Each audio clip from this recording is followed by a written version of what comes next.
शादी की सालगिरह पर वह नहीं आ सके, आखिर क्यों? पहला भाग।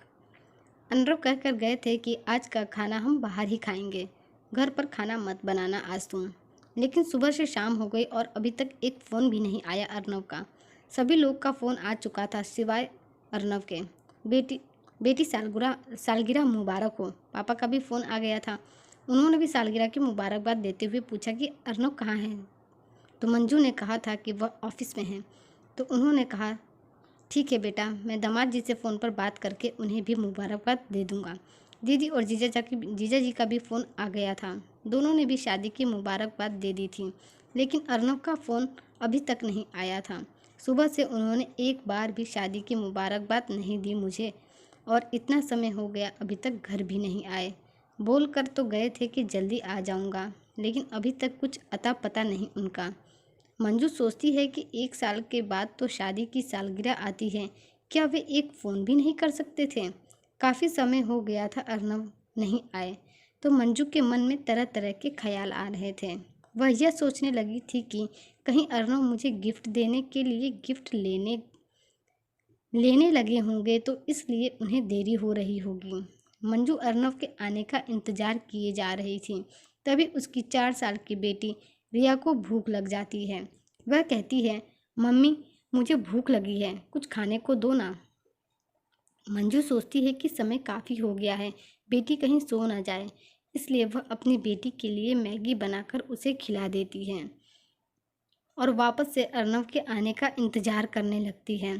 थोड़ी देर बाद दरवाजे की घंटी बजती है, तो मंजू दौड़कर दरवाज़ा खोलती है, तो अर्नव को अपने सामने पाकर बहुत खुश हो जाती है।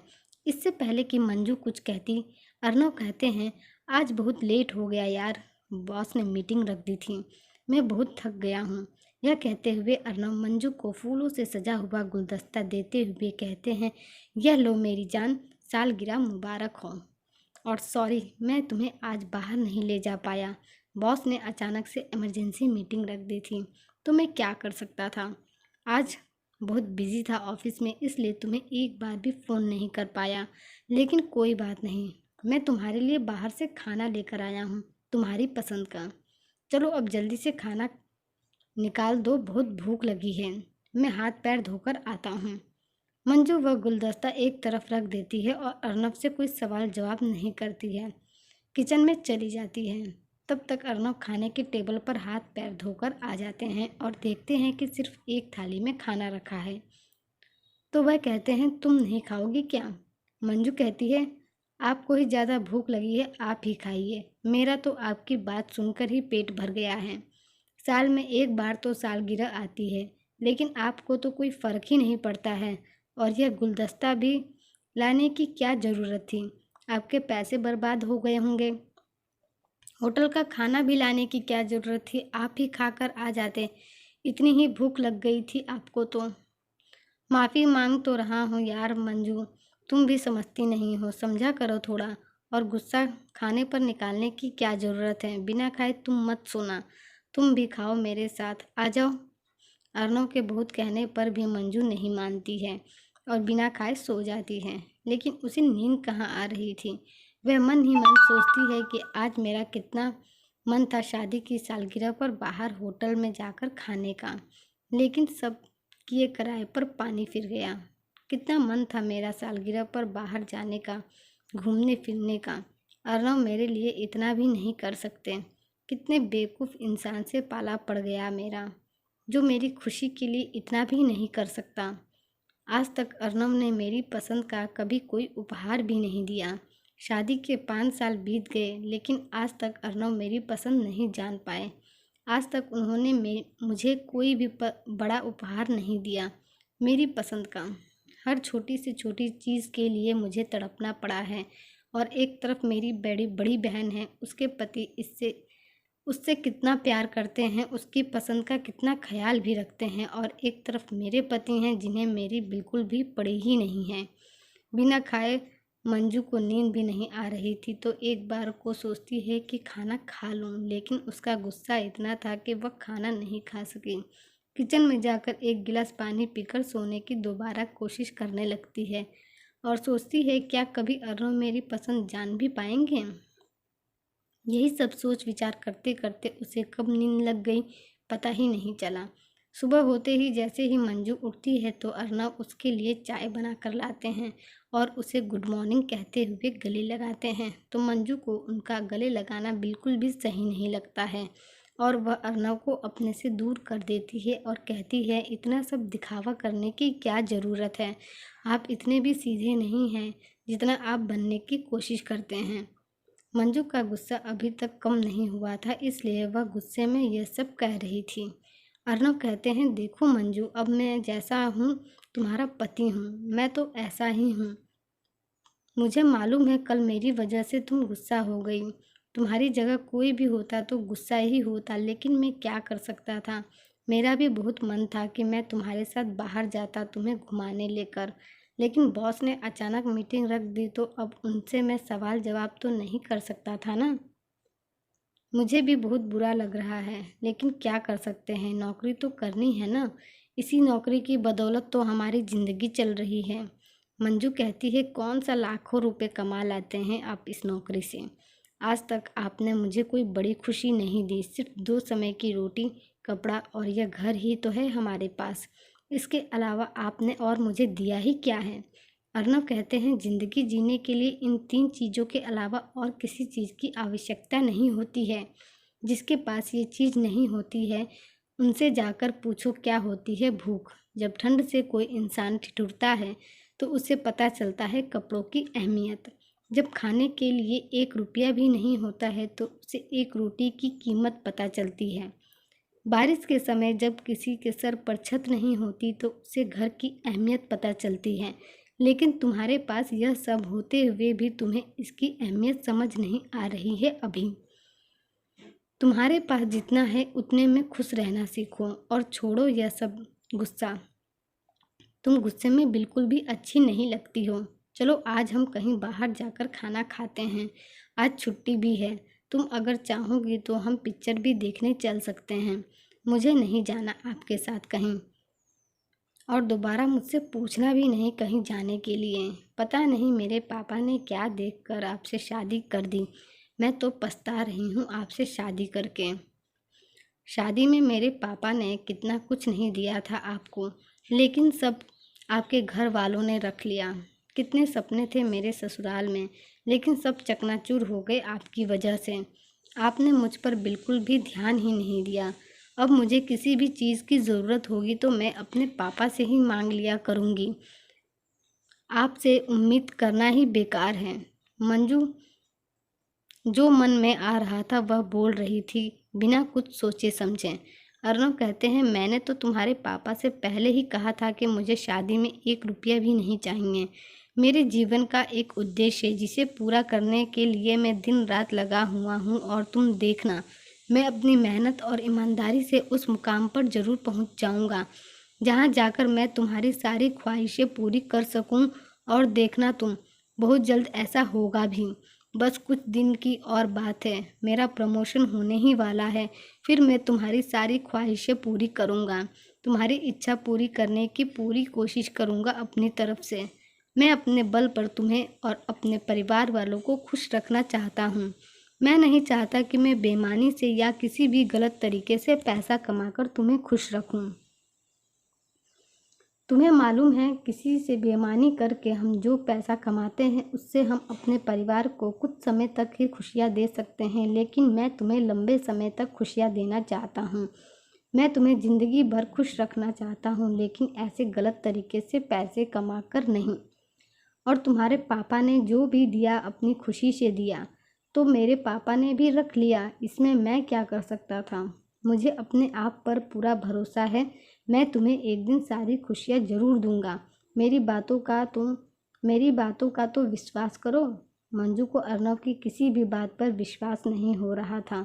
वह अब और ज़्यादा बहस करना चाहती थी, इसलिए वह अपने कमरे में जाकर वह अब और ज़्यादा बहस नहीं करना चाहती थी, इसलिए वह अपने कमरे में जाकर सो जाती है। शाम को जब वह उठती है तो रिया बाहर घूमने जाने के लिए जिद करने लगती है। अर्नव उसे बाहर ले जाने लगते हैं तो मंजू से भी चलने के लिए पूछते हैं, लेकिन मंजू मना कर देती है। अर्नव रिया को अकेले ही बाहर घुमाने लेकर चले जाते हैं। तभी थोड़ी देर बाद माँ का फ़ोन आ जाता है। माँ कहती है, बेटी कैसी हो तुम? रिया कैसी है? मंजू कहती है, सब ठीक है, आप बताइए माँ। माँ कहती है, बेटी तुम्हारी बड़ी बहन घर आई है अपने पति के साथ में। तुम्हारे पापा सोच रहे थे कि अगर तुम भी आ जाती तो अच्छा रहता। मंजू कहती है, हाँ माँ, मेरा भी आप लोगों से मिलने का बहुत मन कर रहा है। दीदी से भी मिले काफ़ी समय हो गया। मैं अर्नव से पूछकर देखती हूँ, अगर उन्हें ऑफिस से छुट्टी मिलती है तो हम ज़रूर आएंगे। यह कहकर मंजू फ़ोन रख देती है। मंजू सोचती है कि यही सही समय है घर जाने का। अभी तो मेरा यहाँ रहने का मन भी नहीं कर रहा है बिल्कुल भी। तो क्यों ना कुछ समय के लिए मैं अपने मम्मी पापा के यहाँ चली जाऊँ। तब जाकर अर्नव को भी मेरे होने ना होने का पता चल जाएगा। तभी वह समझेंगे मेरी अहमियत, और थोड़ा घर भी घूम आऊँगी तो मेरा मूड भी फ्रेश हो जाएगा। यहाँ दिन रात काम करते करते मैं बहुत थक गई हूँ।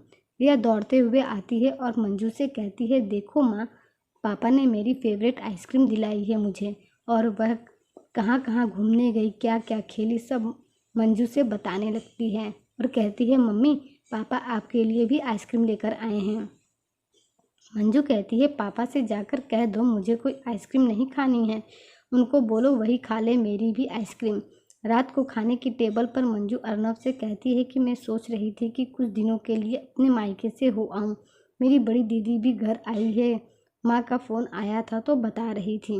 पिताजी चाहते हैं कि मैं भी आऊँ। अर्नव कहते हैं, देखो रिया, तुम्हारी मम्मी तुम्हारे पापा से नाराज़ है, इसलिए मुझे छोड़कर अपनी मम्मी के घर जाना चाहती है। ठीक है, तुम बता देना कब जाना है, मैं टिकट करवा दूंगा। अर्नव टिकट करवा देते हैं। दोनों को स्टेशन छोड़ने लेकर जाते हैं तो मंजू को कुछ अच्छा नहीं लग रहा था। थोड़ी देर में ट्रेन आ जाती है। अर्नव मंजू और रिया को ट्रेन में बिठा देते हैं। रिया पापा को बाय करते हुए रोने लगती है। अर्नव थोड़ी उदास हो जाते हैं। रिया को और मंजू को अपने से दूर जाता हुआ देखकर मंजू सोच रही थी कि मैंने अनजाने में कितना कुछ बोल दिया, लेकिन अर्नव कुछ नहीं बोले। इतना मुझे नहीं बोलना चाहिए था। मंजू को अपने किए पर पछतावा हो रहा था, लेकिन वह अब कर भी क्या सकती थी। ट्रेन रफ्तार पकड़ चुकी थी। रिया पापा को बाय करती है। मंजू के मन में एक बार ख्याल भी आता है कि वह अभी ट्रेन से उतर जाए और अपनी माँ के घर ना जाए, अर्नव के साथ वापस अपने घर चली जाए, लेकिन ट्रेन तेज हो चुकी थी। मंजू पूरे रास्ते अपने और अर्नव के बीच हुई अनबन के बारे में सोचती जा रही थी। सुबह मंजू अपने माँ के घर आ जाती है। अपनी बड़ी दीदी से मिलकर बहुत खुश होती है। मंजू और रिया को देखकर पापा भी बहुत खुश हो जाते हैं। सब लोग अर्नव के बारे में पूछने लगते हैं कि वह क्यों नहीं आए। मंजू ने कह दिया कि उन्हें ऑफिस में बहुत काम था तो उन्हें छुट्टी नहीं मिली, इसलिए वह नहीं आ सके। मंजू जब भी अपनी बड़ी दीदी और उसके पति को देखती तो उसे हमेशा यही लगता कि कितनी अच्छी जोड़ी है इन दोनों की। इन दोनों में तो कभी लड़ाई भी नहीं होती होगी। दीदी के पति कितना प्यार करते हैं दीदी से। दीदी और उनके पति को देखकर कोई कह ही नहीं सकता कि दोनों में कभी लड़ाई भी हो सकती है। पापा ने ही दीदी और उनके पति को घूमने जाने के लिए फ्लाइट का टिकट कराया था। पापा ने अर्नव से भी पूछा था उनका भी टिकट करा दे, लेकिन अर्नव तो राजा हरिश्चंद्र है ना, उन्होंने मना कर दिया। इसलिए मंजू और अर्नव कहीं घूमने नहीं जा सके। इस बात का भी मंजू को बहुत अफसोस हुआ था उस समय, लेकिन उस समय भी मंजू कुछ नहीं बोल सकी। एक रात पापा और दीदी जीजाजी किसी शादी में जाने वाले थे। रात काफ़ी हो गई थी तो मुझे लगा आने में समय लगेगा। काम वाली भी अपने घर जाने लगी तो मंजू ने बोला कि दीदी अब अपने घर जाने लगी तो कहती है, दीदी अब मेरा काम हो गया है, मैं अब अपने घर जा रही हूँ। मंजू ने कहा, ठीक है। थोड़ी देर बाद रिया को भूख लगने लगी तो मंजू उसके लिए किचन में खाना लेने गई तो मंजू को दीदी के कमरे से किसी के हंसने की और बोलने की आवाज़ आती है तो मंजू को लगा दीदी और जीजाजी आ गए हैं और अपने कमरे में हैं। मंजू को गुस्सा भी आता है। कम से कम दरवाज़ा तो बंद कर लेना चाहिए। मंजू किचन से खाना लेकर कमरे में आने लगती है तो देखती है कि दीदी तो बाहर से आ रही है। उन्हें देखकर मंजू कहती है, दीदी आप बाहर थी तो कमरे में कौन था? दीदी कहती है मैं तो बाहर गई थी, वो शिखा है ना, मुझे बहुत दिनों से बुला रही थी तो आज मुझे रास्ते में मिल गई तो ज़बरदस्ती मुझे अपने घर लेकर चली गई। काफ़ी देर तक बात होती रही इसलिए देर हो गया मुझे आने में। मंजू रिया के लिए खाना लेकर कमरे में जा रही थी तो वह अपनी बड़ी दीदी को भी कहती है कि दीदी आइए ना कमरे में, आपसे कुछ ज़रूरी बातें करनी है। मंजू अपनी बड़ी दीदी को अपने कमरे में इसलिए बुलाती है कि कहीं वह अपने कमरे में गई तो कुछ ऐसा वैसा ना देख ले और वह रिया के लिए जो खाने की प्लेट ले जा रही थी वह अपनी बड़ी दीदी को थमा देती है और कहती है दीदी आप यह लेकर चलिए, मैं पानी लेकर आती हूँ। यह कहकर मंजू बड़ी दीदी के कमरे में जाती है तो देखती है कि नौकरानी कमरे से निकल कर जा रही होती है। उसके सारे बाल बिखरे थे, कपड़े भी अस्त व्यस्त थे और बेडशीट भी खराब होती है। मुझे देखकर वह सकपका जाती है। जीजा जी का संबंध एक नौकरानी से है? छी!